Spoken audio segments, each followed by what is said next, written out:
আমরা আজকে চলে এসেছি ঐতিহ্যবাহী পটুয়াপাড়া কালীঘাট পটুয়াপাড়ায় দেখে নিতে সরস্বতী পুজো উপলক্ষে এখানে প্রতিমা নির্মাণের প্রস্তুতি কোন পর্যায়ে রয়েছে।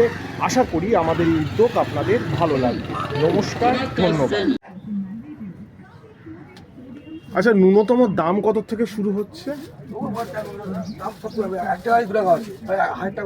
আচ্ছা, এইগুলো এই যে ছোটগুলো 1200 টাকা থেকে।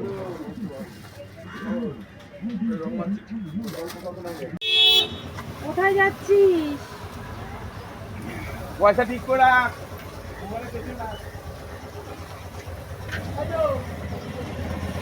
দিদি, ন্যূনতম দাম কত থেকে শুরু হচ্ছে?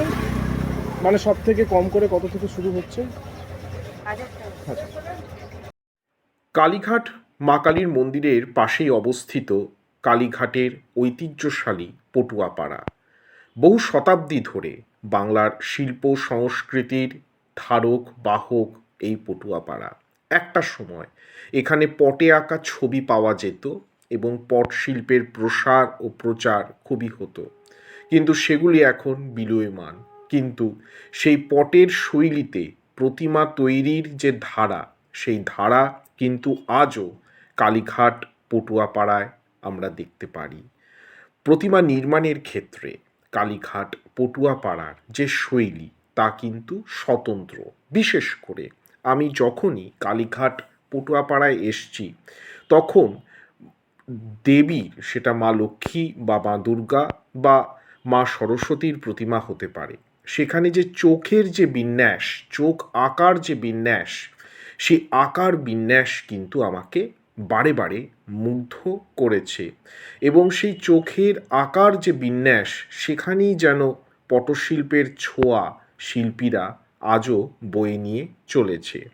এখানে সনাতনী শৈলীতে তৈরি প্রতিমা আমি বেশি দেখেছি, এবং শিল্পীরা চূড়ান্তভাবে ব্যস্ত ছিল প্রতিমার সাজসজ্জা, শেষ মুহূর্তের যে অলঙ্করণ, ডাকের সাজ, জরির সাজ, শোলার সাজের যে সাজসজ্জা, সেই সাজসজ্জার ক্ষেত্রে তারা ব্যস্ত ছিল বলেই অনেক শিল্পী আমাদের সাথে কথা বলতে পারেননি।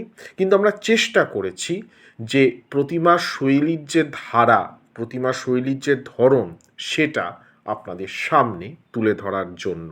এর আগে দক্ষিণদ্বারি, কুমোরটুলি, মানিকতলা, খালপাড়, পটুয়াপাড়ার ব্লগ আমরা বানিয়েছি সরস্বতী পুজোর উপলক্ষে। আজকে আপনাদের জন্য নিবেদন রইল কালীঘাটের ঐতিহ্যশালী পটুয়াপাড়ার মা সরস্বতী। আশা করি আজকের ব্লগটি আপনাদের ভালো লেগেছে। নমস্কার, ধন্যবাদ।